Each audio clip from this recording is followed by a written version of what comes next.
Hi, I'm Susie from Out West Homestead. Thanks for coming by.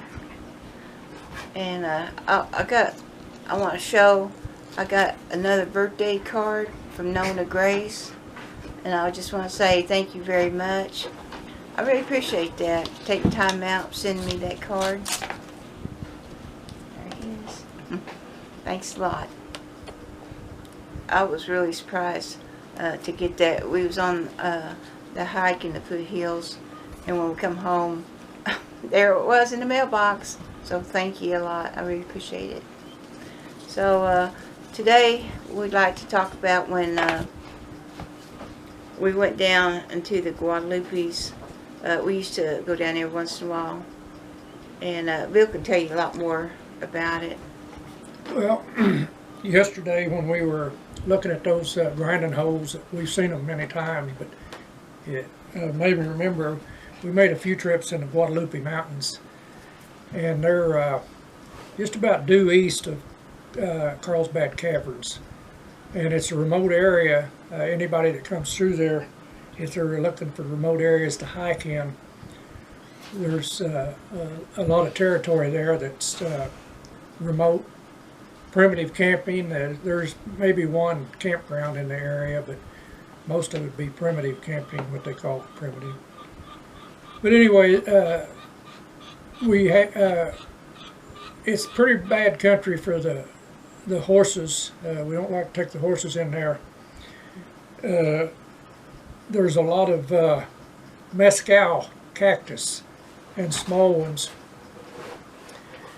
and they get pretty thick in places, so you have to, if you go in there with on horseback, you can lame a horse real easy. The small ones have got real long spines on them, and they'll puncture their hoof and lame them pretty bad. We were thinking about going down there with horses, and this old cowboy said he advised against it because the baby cactus can hurt the horse's hoof. So we never did take horses down there. But anyway, we've been through there a few times. It's good ways from here. It's about an all-day trip down there and back. The reason the Mescalero Apache tribe is the closest one to us. They're up in the mountains, and they used to travel down to that area a lot to make things out of the mescal cactus plant. Either what we were looking for and what we found back in there, they would go down there and stay for periods of time when they would make what they call mescal pits. And they would dig a hole out about approximately 2 foot deep or so, harvest either the roots or the fruit. And it was a big old bulb of something. Yeah. And they cook it off in those pits. And it was, I think what they did is that cactus, because it gets about that big, yeah, and then they chop all that thorns off. They would and cook it. Make a candy, kind of like taffy too, and it was a high energy food that they would carry with them. What happened, we was visiting that Guadalupe, and he wanted to go on this one trail, and it took you right on the top of a mountain. It had a lot of trees on it. So we was going down this dirt road, and we found them pits. Well, the mescal pits, yeah. Yeah, how lucky was that? So we went on down farther, and there was a sign. What happened, they blocked that road off, and it said no camping beyond this point. Well, right behind that sign was a real nice hunting camp, and you could see that there was a look off, because you could look off all direction, and so what the government did, they loaded trees. They cut trees on that road, and they just covered that road with cut trees to block people from going in there. Well, I think part of it is they want you to go to designated campgrounds where you have to pay. And a lot of people like that. That's okay. I don't. I want to go where I want to go. We hiked around them trees. We just left the truck, there, and so we followed that road on out. It wasn't too far to the end, and at the end was the most prettiest place. I could see why people would want to camp there. It just come to the end of that mountain, and it kind of went down the hill a little bit, and then there's some big old boulders, and it was just beautiful. You could look off into them plains. Well, once you could actually see, you were high enough up, and you could see it was a long ways off. It was West Texas, and they call them the Staked Plains, or I think it's called Escalada Plains, but Spanish it means staked. And what that was is they're so flat and so big that people would get lost. And one of the stories is that people would pound stakes in the ground. I don't know where they got the wood at, but to find their way, because it was like going across an ocean. It was just almost endless, and there was not much water out there, and a lot of people would get lost out there and die of thirst. But it's called, the main word you hear about it's called the Staked Plains, and it goes, a large percentage of West Texas is called the Staked Plains. And you could see that from where we were at. We were up on a pretty high. It was real pretty. At the Guadalupes, I think they might stretch just barely into Texas a little bit. And sunny. But most of them are in New Mexico. And in this area where we were at, it's due west of Carlsbad Caverns. How many miles? Oh, it's probably not 10 miles. And we come across it from another direction. We don't go to usually Carlsbad, but we come from the east and go across what's called the McGregor Range. It's a military range that you can still get across it unless they're doing maneuvers. We have went through there when they're doing infantry maneuvers, and we went through there several years ago on one trip. Guadalupe is west of Carlsbad. Is for camping. There's not much water. You got to bring plenty of water. Well, we was thinking about that because the Indians camped up on that ridge, and there's no water up there. But being close to the Carlsbad Caverns, there's probably a lot of caves up there. There is. And so there's water in caves, and I bet you there was water right around there somewhere. Yeah, well, they know how to find water.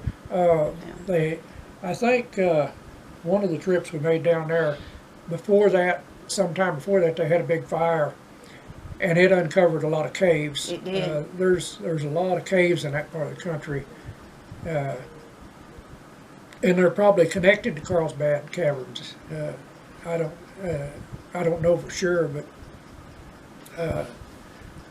a lot of people, one time when we went down there was a lot of jeepers going through there looking for the caves that got, when the brush got cleared, burnt out. Yeah. But anyway, it's a good hiking area. You just have to be sure to take plenty of water. And I thought if you camped there on that ridge and looked off, you could sit there and wait for bats to come out of the caves and find a cave that way. Yeah. Yeah. But we didn't camp over. We left. Well, not that time, but we did before.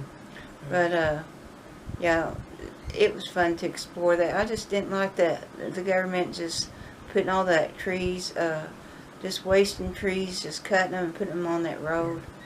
And they're probably thinking I didn't like that. Maybe one of their reasons is erosion, but That wasn't erosion. they tend to want to block things off. Yeah. But anyway, you can still hike all over that country. There's plenty of food and plenty of water, and have a full tank of gas when we get there. Yeah. We've been to the Carlsbad Caverns, and you know, if anybody ever get a chance to go there, it's really something to see. And we went there, I think we were in our 30s. Yeah, probably. And I tell you, you better be in some good shape. Well, they've got an elevator where you can take it down to the bottom and then come back up on another one that comes, and it's real fast. It's super fast. Yeah, there's a real big cave at the bottom, and if you're old, you can take the elevator down. But when you're walking down into the cave, you don't really notice it because, you know, they got it kind of... They've got a real good path. Yeah, and at that time, when we went, they give you this mic, and you can turn it on and hear about different spots there in the cavern.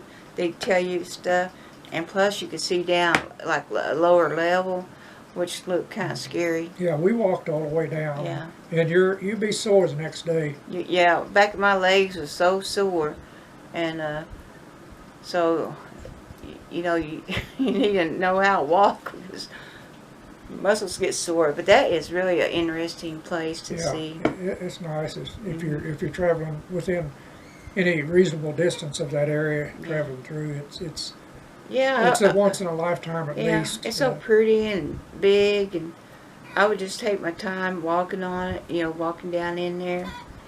And so I got to tell this story. I'll tell about the getting caught touching the wall.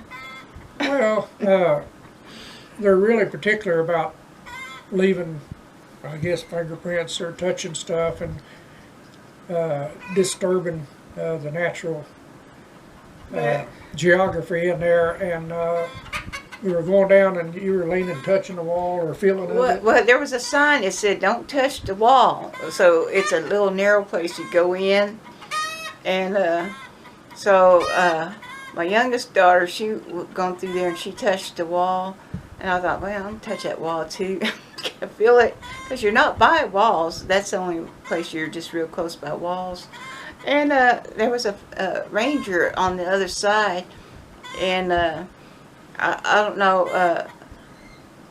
So he told my daughter, he said, "You weren't supposed to touch the wall." And I was going like, mm-hmm. Bad girl. And then he looked at me and then he said, "You too." He said me. Yeah. I was caught. So, but I think they got a piece of a piece of that stalactite or stalagmite. It was a wall, but it's something like a stalactite. It says, "Touch that." That's what they have it on display there, where you just touch it all you want and get it out of your system. Yeah. These two didn't do it. But how many people, they get so close to the wall they want to touch that wall? Yeah. Anyway, it was funny. I got caught. But it's a good place to go, and then if you want to do any primitive camping, where you get away from the crowds, because Carlsbad Caverns can get crowded. Yeah. I would say at least go after school. Yeah, in the fall of the year is a good time to go. But anyway, that's the story of that area and the mezcal pits that we run across, and there's a lot of them in there, and probably on farther down in Texas and Mexico, but that's the only area that we know of for sure. Yeah, and that at the end of that road, that was the best camping spot I ever seen in my life. It was just beautiful. You could look out to thousands of acres. It just so beautiful. I could imagine on them rocks Indian children playing games and stuff. Well, my camera shut down when we was talking. I didn't get finished the last of that story about the Guadalupes, which was a very fun hike, or, you know, look around and there's that bad chicken. Nobody wants to be with you because you're too mean. And I want to show you these little century plants. This is why, and they make that mezcal out of these plants. I dug some up a long time ago. And right there they are. As little babies, you can see how bad they would be for your horse to step on. Ow, it hurt. And anyway, they grow up big. They grow up about this size here, and then the Indians would cut all these things off and cook that inside part. That's why it's dangerous to ride horses down there. There's points on these little babies, the small ones. But I don't think the horse would step on them, but they would step on the small ones. And there's a lot of them down there, and they grow we can call them century plants, and they grow a real tall stalk, probably about 8 to 10 foot tall, and when they get bigger, and they might live a century. I think that's why they call them century plants. Well, appreciate y'all coming by. That film just ran out, and I had to get me a new film, so I just wanted to show you the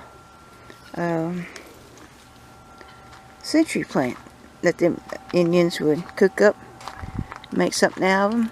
We don't know, don't know a lot about that stuff, but a little bit. So thanks for watching from Out West Homestead.